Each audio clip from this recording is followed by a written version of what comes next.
Hey everyone, and welcome. Today we're going to talk about something huge, one of the most powerful tools humanity has ever come up with, science. We're not just going to look at how it works, though. We're going to uncover the incredible, long, winding story of where it even came from. But before we get into all that, let's just zoom out for a second and ask a really big question.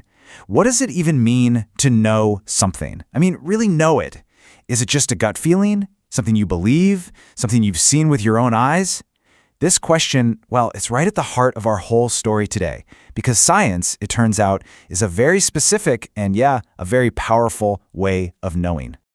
Okay, so here's how we're going to tackle this. First up, we'll try to pin down what science actually is. Then we'll take a trip back in time, tracing its long road from ancient history. After that, we'll get into the big revolution in thinking, see how modern science works today, and finally, wrap up with a look at science and its place in our world. All right, so first things first. Let's start with the basics. When we use the word science, what are we really talking about? It feels like this solid, unchanging thing, right? But you'll see its identity has actually shifted a lot over the years. So here's the textbook definition. At its heart, science is this systematic way we build and organize knowledge. But, and this is the absolute key, it's all about making testable hypotheses and predictions. See, it's not just about collecting a bunch of facts like stamps.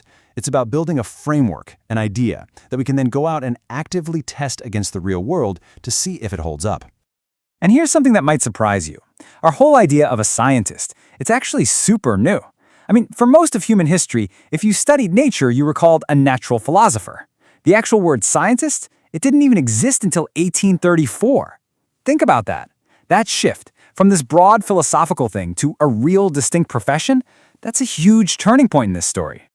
So that begs the question, right? How did we get from these students of nature all the way to the professional scientists in labs we think of today? Well, to figure that out, we've got to trace the long, long road that starts way back in the ancient world. Yeah, the roots of science go deep, thousands and thousands of years. You can see the first little glimmers way back in the Bronze Age with the earliest written records we have. Then something really critical happens with Greek philosophy. And that knowledge, it gets preserved and even added to throughout the Middle Ages, which ends up setting the stage for this big revival of curiosity back in Europe. You know, in these earliest civilizations, it was all about practical needs. The Egyptians, for example, they came up with geometry because they had to figure out property lines after the Nile flooded every single year. The Mesopotamians, they used early chemistry for stuff like pottery and soap, and they studied the stars, sure, but mostly for religious reasons, for divination. And that's the key takeaway here. This wasn't science just for the sake of discovery. It was knowledge for a very specific job. Okay, but then we get to ancient Greece, and this is where we see a real game changer. For the first time, you have thinkers like Thales, who tried to explain the world using natural causes, not just saying the gods did it. You get people like Socrates developing ways to actually test ideas through questioning. And get this, Aristarchus proposed that the Earth revolved around the sun. We're talking nearly 2,000 years before Copernicus. Just wow. Now, you might think that after the fall of Rome, that little flame of curiosity would just get snuffed out. And it could have, but it was kept alive, and not just kept alive, it was expanded on by scholars in the Byzantine Empire and, this is so important, in the Islamic world. You had pioneers like Ibn al-Haytham who weren't just copying old Greek texts. No, they were advancing new methods, like using controlled experiments to figure out how light and vision work.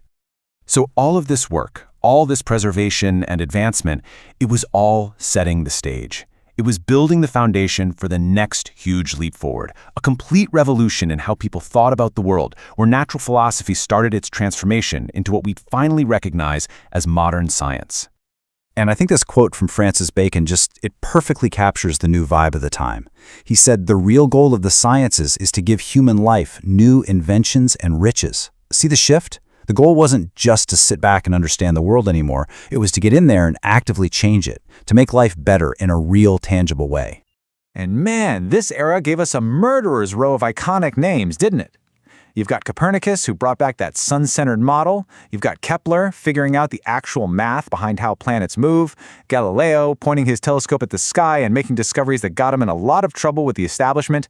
And then, of course, Isaac Newton, the giant who basically synthesized it all into a system of physics that would define our understanding of the universe for centuries. Okay, so this whole revolution, it really comes to a head in the 19th century. This is when science finally truly becomes a profession. You start seeing universities and research labs pop up in the way we know them today, and that old term, natural philosophy, it finally gets retired and replaced by natural science. So, we've just sprinted through thousands of years of history. Now let's talk about the here and now. How does this modern, professional science actually, work? Let's break down the system that scientists are using right now to build our picture of the universe. Well, at the absolute core of it all is the scientific method. It's this really rigorous process, right? You start with a question, you come up with a testable explanation, a hypothesis. But here's the secret sauce, the most important part. That hypothesis has to be falsifiable. Now, what does that mean? It just means there has to be some conceivable way to prove it wrong.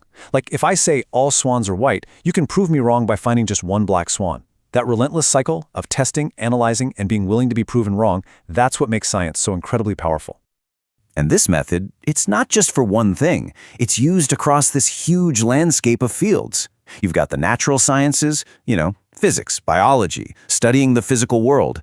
But then you have the social sciences, trying to understand human behavior. And the applied sciences, actually building things and healing people. And the whole thing is kind of held up by the formal sciences, like math and logic, which give us the language to describe it all. Now, within all those fields, you can kind of split research into two big camps based on why it's being done. You have basic research, which is really just driven by pure curiosity.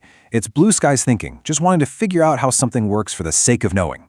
Then you've got applied research, which is all about solving a specific practical problem, like developing a new medicine. And you need both. They feed each other. A lot of times, some random discovery from basic research becomes the foundation for a world-changing technology years later. It's also really important to remember that science isn't done by some lone genius scribbling away in an isolated lab. That's mostly a movie thing. In reality, it's a deeply social, collaborative process. Scientists work in this big community where ideas are challenged. You have things like peer review, which is basically other experts checking your work to make sure it's solid. And institutions like the Royal Society or big journals like Nature have been around for a long, long time for this exact reason, to let scientists share, argue, debate, and ultimately build on each other's work. Okay, so this all brings us to our final piece of the puzzle, the role science plays in our world, right here, right now. I mean, it has shaped literally every part of our lives, but its relationship with society as a whole, yeah, that can get a little complicated. If you want to understand just how massive an impact science can have when society gets behind it, just look at the space race. At its peak in 1966, a single national goal, getting to the moon, drove so much investment that almost 4.5% of the entire U.S. federal budget went to NASA. Just think about that. It's an incredible example of what can happen when we decide to mobilize science to do something amazing. But here's the thing. Even with these incredible achievements, science's relationship with the public can be tricky. I mean, we all rely on the results of science every single day, right? Your phone, your car, the medicine you take, it's all science. So why is it that not everyone trusts the process or the conclusions? Well, researchers have looked into this, and it seems to boil down to a few key things. For some people, it's just a general distrust of authority or the institutions doing the science. For others, a finding might just clash with their personal or moral beliefs, and that's a tough one. There's also a really powerful social element. Sometimes people reject a scientific idea because they don't want to be kicked out of their social group. And finally, and this is a big one, science can get politicized. That's when the normal, healthy uncertainty that's part of science gets intentionally twisted and amplified to create doubt for political reasons. So, when you look at the whole picture, from that practical geometry in ancient Egypt all the way to the complex challenges of trust we face today, the story of science is really the story of our ongoing quest to understand. It's this powerful, messy, self-correcting process that's never really finished, and that kind of leaves us with one last thought to chew on. As this incredible journey keeps going, what are the next great questions just waiting out there for us to ask? Discover educational story with musical notes in just 7 minutes. Check out our quick and insightful video on educational story. One voice defied the lie everyone agreed to and changed everything. A powerful overview packed into just 7 minutes and 10 seconds. Want more? Explore our all videos playlist featuring a variety of informative, entertaining, and educational content designed to spark curiosity and fuel your YouTube journey. Whether you're here to learn or be inspired, our videos are crafted to be trendy, engaging, and optimized to thrive in the YouTube algorithm.